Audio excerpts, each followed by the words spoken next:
Welcome back to 11 News This Morning. Time 5:30. Friday morning, we made it. I'm Finally. Adam Atchison. And I'm Jenna Middaugh in for Rebecca Hager. Let's send things right on over to meteorologist Sydney Jackson with a look at our weather this morning. How are we feeling out there?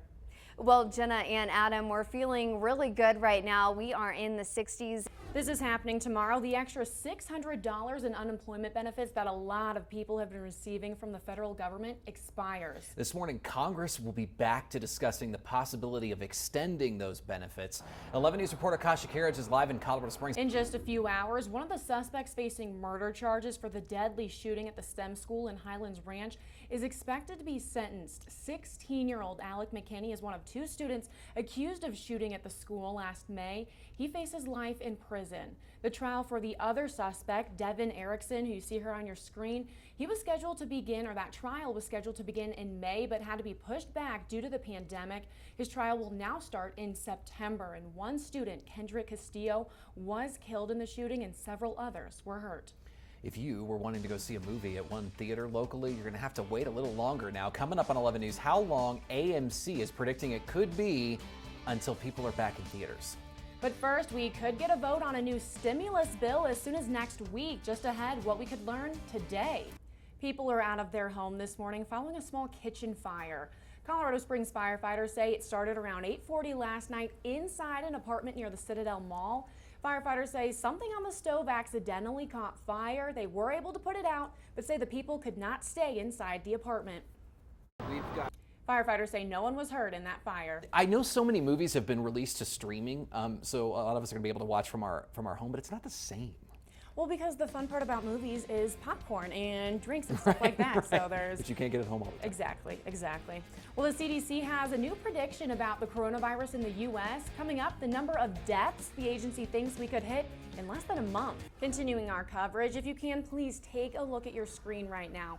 Police want to find this missing 13-year-old. His name is Josiah Tenbrick. He was last seen at Bott Park near Old Colorado City on Monday. He was wearing a blue shirt, black shorts, black shoes, and may have a red hoodie with him. He's about 5'1", 127 pounds. If you see him, please call Colorado Springs Police. The death of a suspect in a cold case from decades ago remains under investigation. James Neal has died from some sort of medical complication. He's been in a hospital in Southern California since May. He was arrested last year in Monument. Police say he killed 11-year-old Linda O'Keefe back in 1973. She was walking home from school in Newport Beach. Her body was found the next day. The case went cold until DNA was submitted to an ancestry website.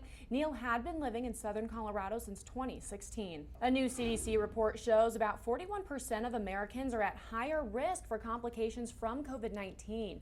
It examined 5 pre-existing conditions that affect outcomes. The most common one is obesity. Others are cardiovascular disease and chronic kidney disease.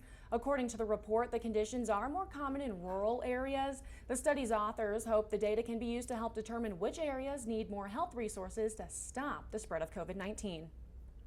A Virginia school district is honoring late Congressman John Lewis.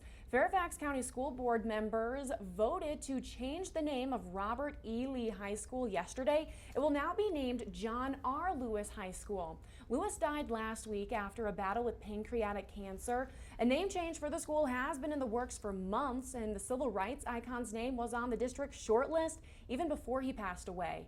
The school's name will be changed before the start of the new school year. Well, breaking overnight, one school district has released its plan for reopening. Big deal. Coming up on 11 News, how soon District 60 students will be back in the classrooms.